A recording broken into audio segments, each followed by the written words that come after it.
Hi friends, welcome back to Mazhathulli creations. ഈ channel നിങ്ങൾ ആദ്യമായിട്ടാണ് കാണുന്നതെങ്കിൽ സബ്സ്ക്രൈബ് ചെയ്യാൻ മറക്കല്ലേ. വീണയെ പറ്റിയും ഹരിയെ പറ്റിയൊക്കെ സംസാരിച്ചിരിക്കുകയാണ് സുജാതയും നിത്യയും. അവർ പോലീസ് സ്റ്റേഷനിലേക്ക് പോയിരിക്കുകയാണ്. അതിനെപ്പറ്റിയാണ് ഇപ്പോൾ അവർ സംസാരിച്ചു കൊണ്ടിരിക്കുന്നത്. ഈ സ്വത്തെല്ലാം കൂടി വീണയ്ക്ക് കൊടുത്താൽ പിന്നെ ഒരു പ്രശ്നവുമായി വീണ വരില്ലായിരുന്നു. എനിക്ക് നിത്യ പറയുമ്പോൾ സുജാത പറയുന്നുണ്ട്, ഒരു കണക്കിന് അമ്മാവൻ അദ്ദേഹം പറഞ്ഞത് കറക്റ്റാണ്. അദ്ദേഹത്തിന്റെ പേർക്ക് സ്വത്ത് ആണെന്നേ ഉള്ളൂ, അല്ലാതെ കഷ്ടപ്പെട്ടതെല്ലാം ഹരി തന്നെയാണ്. അപ്പോൾ അതിന്റെ അവകാശം ഹരിക്ക് വേണമല്ലോ. എനിക്ക് ഒരൊറ്റ പ്രാർത്ഥനയുള്ളൂ, പോലീസ് സ്റ്റേഷനിൽ നിന്നും ഹൃദയം തകർന്ന് ഹരിക്കും അമ്മാവനും തിരിച്ചു വരേണ്ടി വരരുത്. സുജാത പറയുന്നു, ഞാനൊരു വഴിപാട് നേർന്നിട്ടുണ്ട്, അതുകൊണ്ടെല്ലാം നടക്കുമെന്നല്ല, പക്ഷെ എന്നെ കൊണ്ടാവുന്നത്, പിന്നെ എന്റെ പ്രാർത്ഥനയും. നിത്യ പറയുന്നു, ചിലപ്പോൾ ഒരു കാര്യം ഫലിക്കും അമ്മേ, അവര് തിരിച്ചു വരട്ടെ, ഫലിച്ചാൽ ഞാൻ പറയാം എന്ന് പറഞ്ഞ് പുഞ്ചിരിയോടെയും അല്പം സന്തോഷത്തോടെയും നിത്യ നിൽക്കുന്നു. നിത്യയുടെ ആ സന്തോഷം സുജാതയും ശ്രദ്ധിക്കുന്നുണ്ട്. തുടർന്ന് പോലീസ് സ്റ്റേഷനിൽ ഹരിയെ കാണിക്കുന്നുണ്ട്. CI വന്നിരിക്കുന്നു. എല്ലാം കേട്ട ശേഷം CI അവരോട് പറയുന്നു, ആകപ്പാടെ കുഴഞ്ഞ ഒരു കുടുംബകഥയാണല്ലോടോ നിങ്ങളുടേത്. മകൾ വേറൊരു ബന്ധത്തിൽ ഗർഭിണിയാകുന്നു, എന്നിട്ട് ഗർഭിണിയായ മകളെ മരുമകന്റെ തലയിൽ കെട്ടിവെക്കുന്നു. മരുമകൻ മകളെ ഉപേക്ഷിച്ച് ഒരു സുപ്രഭാതത്തിൽ ഇറങ്ങിപ്പോകുന്നു. എന്നിട്ട് കുഞ്ഞിന്റെ അവകാശവാദത്തിൽ തർക്കവും. കേൾക്കാൻ കൊള്ളാം, പക്ഷേ ഇതിനൊരു പരിഹാരമുണ്ടോ? വീണ പറയുന്നു, സാറേ, എന്റെ മോളെ പിടിച്ചു വെക്കാൻ ഇവർക്ക് യാതൊരു അവകാശവും ഇല്ല. പ്രത്യേകിച്ച് ഹരി എന്ന ഈ മനുഷ്യനുമായിട്ട് ഇവൾക്ക് യാതൊരു രക്തബന്ധവും ഇല്ല, വേറെ ഒരു തരത്തിലുള്ള ബന്ധവും ഇല്ല. അമ്മാവൻ പറയുന്നു, രക്തബന്ധം മാത്രമല്ലല്ലോ സാറേ, സ്നേഹബന്ധത്തിന്റെ അടിസ്ഥാനം. കല്യാണിതെ ഇവനെ വിളിക്കുന്നത് അച്ഛ എന്നാണ്. വീണ പറയുന്നു, കുഞ്ഞുങ്ങൾക്ക് ചെറുപ്പത്തിൽ പറഞ്ഞു കൊടുക്കുന്നത് അവരങ്ങ് പഠിക്കും, അത് നിങ്ങൾ പഠിപ്പിച്ചതല്ലേ. CI പറയുന്നു, മിസ്റ്റർ ഹരി, എന്താണ് നിങ്ങളുടെ നിലപാട്? ഇത് കേട്ട് ഹരി പറയുന്നു, സാറേ, ഈ കുഞ്ഞിനോട് ചോദിച്ചു നോക്ക്, ഒരു കാരണവശാലും ഈ കുഞ്ഞ് ഞങ്ങളെ വിട്ടു പോകാൻ തയ്യാറാവില്ല. അത് നിയമപ്രകാരമുള്ള ഒരു മറുപടി അല്ല ഹരി. ഇത് ഹരിയുടെ ആഗ്രഹം മാത്രമാണ്, അതെനിക്ക് പരിഗണിക്കാൻ സാധിക്കില്ലല്ലോ. ഒരു പെൺകുഞ്ഞിന്റെ അവകാശവാദ തർക്കത്തിൽ അമ്മയുടെ വാദമാണ് കോടതി കേൾക്കുന്നത്.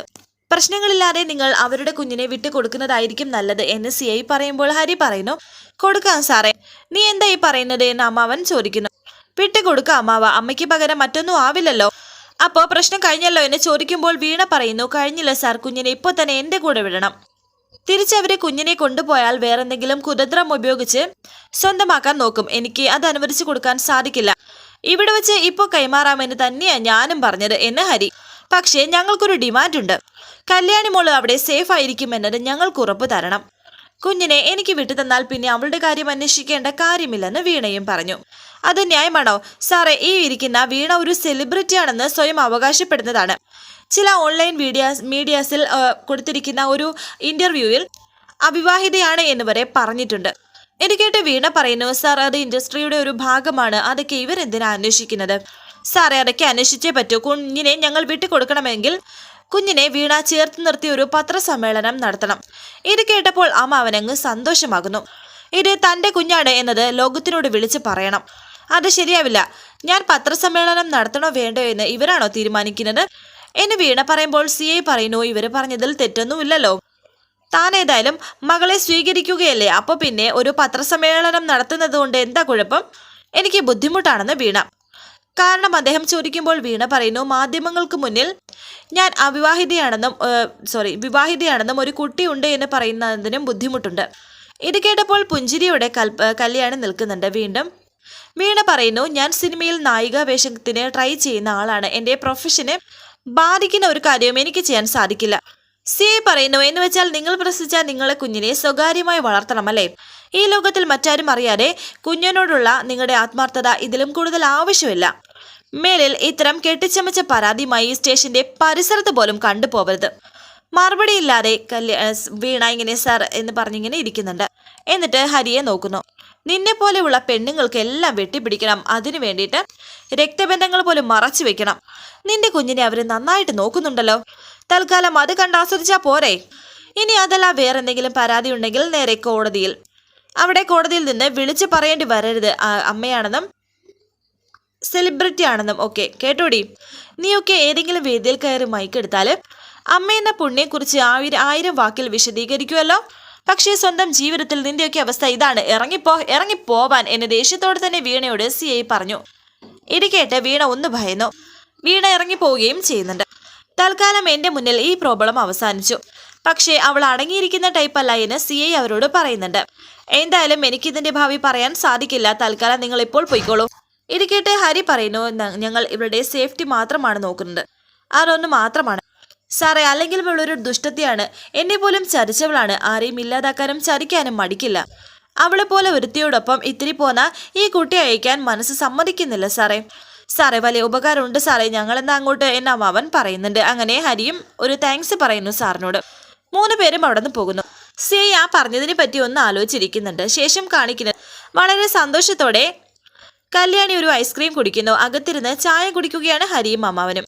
സത്യം പറഞ്ഞാൽ ആ പോലീസ് സ്റ്റേഷനിൽ ഉള്ളൊരുകയാണ് നിന്നത്. ഒരു കണക്കിന് പറഞ്ഞാൽ ജീവിതത്തിനും മരണത്തിനും ഇടയിലുള്ള ഒരു നിൽപ്പ്. അതെങ്ങനെയാ നിനക്ക് അവിടെ പ്രയോഗിച്ച ആ ഒരു ബുദ്ധി നിനക്ക് കിട്ടിയത്?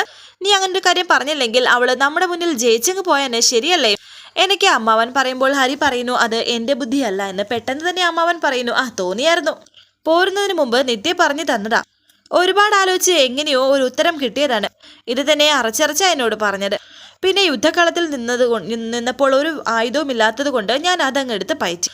അമ്മാവൻ പറയുന്നു, നിത്യമോളെ സമ്മതിക്കണം, അതേതായാലും കുറുക്കിക്കൊണ്ടു. എന്തായാലും അവളുടെ അവകാശവാദങ്ങളൊക്കെ തീർന്നല്ലോ. നാണം കെട്ട് പോലീസ് സ്റ്റേഷനിൽ നിന്ന് ഇറങ്ങേണ്ടി വന്നല്ലോ. ഇനിയിപ്പോൾ ഇങ്ങനെ ഒരു ആവശ്യമായിട്ട് അവള് മുന്നോട്ട് വരില്ല. ഹരി പറയുന്നു, അങ്ങനെയൊന്നും പ്രതീക്ഷിക്കണ്ട. ഈ അടങ്ങി ഒതുങ്ങിയിരിക്കുന്ന സ്വഭാവം വീണയ്ക്കില്ല. ചിലര് ശാന്തമായിരിക്കും കാണുമ്പോൾ, പക്ഷെ എപ്പോൾ വേണമെങ്കിലും പൊട്ടിത്തെറിക്കാം. ഇനി വരുന്നത് വരട്ടെ. ഇപ്പോൾ എന്തായാലും ഒരു ഊർജ്ജം വന്നല്ലോ. നമ്മൾ ഏതായാലും ഒരുമിച്ച് കൈകോർത്ത് പിടിച്ചാൽ അതിനിടയിൽ നിന്ന് മോളെ പിടിച്ചോണ്ട് പോരെന്നും അവർക്ക് കഴിയില്ല. കല്യാണി നിന്റെ മകളല്ലേടാ. എനിക്ക് അമ്മാവൻ സന്തോഷത്തോടെയും ഒരു പുഞ്ചിരിയോടെയും ഹരി കല്യാണിയെ നോക്കുന്നു. അമ്മാവൻ വന്നേ പോവാം, നിത്യ എവിടെ കാത്തിരിക്കുന്നുണ്ടാകും എന്ന് ഹരി. കാണാൻ ആകാംക്ഷയായല്ലേ എന്ന് അമ്മാവൻ. ഒന്ന് ചുമ്മാ ഇരി അമ്മാവ എന്ന് ഹരിയും. അങ്ങനെ അവർ കാറിലേക്ക് കയറാൻ തുടങ്ങുന്നു. അങ്ങനെ അവർ പോകുന്നുണ്ട്. നിത്യയാണെങ്കിൽ അവരെ അവിടെ കാത്തിരിക്കുകയായിരുന്നു. അവർ വീട്ടിലേക്ക് എത്തിയിരിക്കുന്നു. നിത്യാമ്മ എന്ന് പറഞ്ഞ് കല്യാണി നിത്യയെ വന്ന് കെട്ടിപ്പിടിച്ചിട്ട് പറയുന്നു, നിത്യാമ്മയെ വീണാമ്മയെ പോലീസ് ഒരുപാട് ചീത്ത പറഞ്ഞു. ഇനി പോലീസ് സ്റ്റേഷന്റെ ഭാഗത്ത് കണ്ടാൽ അടി കിട്ടുമെന്നാ പറഞ്ഞേക്കുന്നത്. എനിക്കിനി അച്ഛന്റെ അരികിൽ നിന്ന് ഒരിടത്തേക്കും പോകണ്ട, അങ്ങനെയാ പറഞ്ഞിരിക്കുന്നത്. എനിക്ക് സന്തോഷത്തോടെ കല്യാണി പറയുമ്പോൾ അമ്മാവൻ നിത്യയ്ക്കൊരു കൈ കൊടുക്കുന്നുണ്ട്. മോളെ കൈങ്ങ് തന്നെ, നിന്റെ ഐഡിയ കലക്കി എന്ന് പറയുന്നു. ഇത് കണ്ട് സന്തോഷത്തോടെ നിത്യ ഹരിയെ നോക്കുന്നു. സത്യം പറഞ്ഞാൽ തലയ്ക്ക് ഭ്രാന്ത് പിടിച്ച ഞങ്ങൾ 2 പേരും അങ്ങോട്ട് പോയത്. കൃത്യസമയത്ത് മോള് പറഞ്ഞ കാര്യമുണ്ടല്ലോ ഹരി എടുത്തങ്ങ് പ്രയോഗിച്ചു. അതോടെ അവൾ വാല് ചുരുട്ടി. അങ്ങനെ അവിടെ ഉണ്ടായ കാര്യം അമ്മാവനും ഹരിയും കൂടി നിത്യയോട് പറയുന്നു. അല്ലെങ്കിലും അവള് ദേശീയ അവാർഡൊക്കെ കയ്യിൽ വാങ്ങിച്ചു വെച്ചിരിക്കുന്ന ഒരു നടിയാണല്ലോ എന്ന് അമ്മാവൻ. കൂടുതൽ കുറ്റമൊന്നും പറയണ്ട, ഇതിന്റെ കലിയും കൂടെ കൂട്ടി വീണ ഒരു വരവുണ്ട് എന്ന് നിത്യ. വരട്ടടി മോളെ, ഞാൻ അവളുടെ കാര്യത്തിൽ ചില അബദ്ധങ്ങൾ ചെയ്തിട്ടുണ്ടെന്നത് ശരിയാണ്. അസല് ചൂരൽ വടി വെട്ടിവെച്ചിട്ട് ഞാൻ അവൾക്ക് ഒന്നിച്ചു കൊടുക്കുമെന്ന് പറയുന്നു.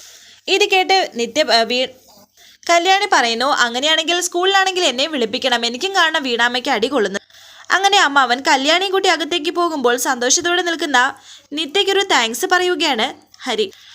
ഈ ബെല്ലില്ലാത്ത തലയിൽ ഒരിച്ചിരി വെളിച്ചം വെപ്പിച്ചതിന്. ഇവൾ ഇനി എന്ന് നമ്മുടെ കൂടെ ഉണ്ടാകും.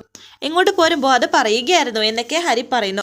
ആദ്യമില്ലാതെ വിഷമിക്കുന്ന തൻ്റെ അരികിൽ ഇനി അവൾ എപ്പോഴും ഉണ്ടാകുമെന്ന് ഹരി. എന്നാ ഹരി ചെല്ലെന്ന് നിത്യ. അത് പിന്നെ ഇനിയും നിലയില്ലാത്ത കയത്തിൽ വീണു പോകും, അപ്പോഴും ഇതുപോലെയൊന്ന് കൈനീട്ടി തരണം, എനിക്കൊന്ന് പിടിച്ചു കയറാനാ എന്നൊക്കെ ഹരി പറയുന്നു.